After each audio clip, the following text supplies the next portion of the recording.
আজকে আমি আমার স্বামীকে সারপ্রাইজ দিব। কি ব্যাপার, আপনি আপনি কি? আজকে তো আপনার স্বামীর জন্মদিন, তাই না? হ্যাঁ। আমি হচ্ছি আপনার স্বামীর অফিসের একজন কর্মচারী। আমি জানি আপনার স্বামীর আপনাকে অনেক বেশি ভালোবাসে। আপনার স্বামী আমাকেও কিন্তু ভালোবাসে, তবে কাজের জায়গায় অফিসে আমি অনেক ভালোভাবে কাজ করি, তো এর জন্য উনি আমার অনেক প্রশংসা করেন, আমাকে অনেক ভরসা করেন। এর জন্যই তো উনি আজকে ওনার জন্মদিনে আমাকে আপনাদের বাসায় পাঠিয়েছে, যেন আমি জন্মদিনে সব কিছু সুন্দরভাবে অ্যারেঞ্জমেন্ট করতে পারি আর আপনাকেও হেল্প করতে পারি, বুঝতে পারছেন? এর জন্য উনি আমাকে নিজে পাঠিয়েছেন। তা দেখি এখানে কি আছে। ও, এখানে তো দেখছি ব্রিফকেস, অনেক টাকা মনে হচ্ছে, তাই না? কি ব্যাপার, আপনার টাকাগুলোতে হাত দিচ্ছেন কেন? সমস্যা নেই, বুঝবেন না আপনি, দাঁড়ান দেখতেছি ব্যাপারটা। আর কোথায় আছে গহনাগাটি? ও এই তো, বাহ দারুণ। কি ব্যাপার, গহনা। গহনা এসব কিছু নিতেছেন, আমি কিছু বুঝতে পারলাম না। শুনুন, আমার কথাটা মন দিয়ে শুনুন। আসলে আজকে তো আপনাদের বাসায় জন্মদিনের পার্টি হবে, তাই না?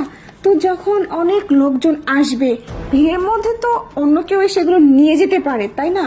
যেহেতু আমি একজন বিশ্বস্ত মানুষ, আমার কাছে যদি এগুলো থাকে, এগুলো সেফ থাকবে, কেউ নেওয়ার কোনো চান্স নেই, বুঝতে পারছেন? ও, আচ্ছা। আর যখন অনুষ্ঠান শেষ হয়ে যাবে, তারপর আমি আবার আপনাকে ফেরত দিয়ে দিব, ঠিক আছে? হ্যাঁ, আমি খুব ভালোভাবে বুঝতে পারছি। আপনি না খুব ব্রিলিয়েন্ট, মানে খুব বুদ্ধি আছে আপনার মাথায়। হ্যাঁ, এই জন্য তো আমাকে পাঠাচ্ছি। Surprise baby. সারপ্রাইজ, তুমি চলে আসছো, খুব ভালো হয়েছে তুমি যেহেতু চলে আসছো। আর এই যে শোনো না, তোমার অফিসের এই যে মেয়েটাকে পাঠিয়েছো না, সুন্দরভাবে সবকিছু গুছিয়ে রাখছে, এই যে টাকা পয়সা গহনা, মানে আরে কি বলো তুমি, এটা তো আমার অফিসে কেউ না।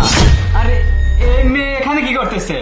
কি বলতেছো? উনি তো আমাকে নিজেই বললো তুমি অফিস থেকে ওনাকে পাঠিয়েছো, আজকে তোমার জন্মদিন। হ্যাঁ আরে স্যার, কি- আপনি আমাকে পাঠিয়েছেন, আপনার মনে আরে এই মেয়ে মিথ্যা কথা বলতেছে। এই মেয়েকে আমি একদম চুপ, কোনো কথা হবে না।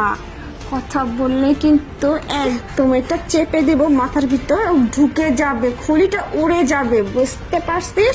কোনো কথাই বলবি না, চুপচাপ থাকবি। আর যা কিছু আছে আরো তোদের বাসায় সবকিছু আমার হাতে বের করে দে, না হলে কিন্তু চুপ, একদম চুপ, কোনো কথাই এখানে হবে না। চুপ চুপ, একদম কোনো কথা হবে না। আর কি আছে? আর কি কি আছে? কি কি আছে? আর সব তো আপনি নিয়ে নিয়ে গেছে মানে? আচ্ছা, এই যে গহনা, আর কিছু নাই? আর কিছু নাই? চুপ, কোনো কথা হবে না, কিছু নাই, কিছু নাই। কিছু নাই। আর বের কর, কিছু বের কর। কিছু নেই। হ্যাঁ।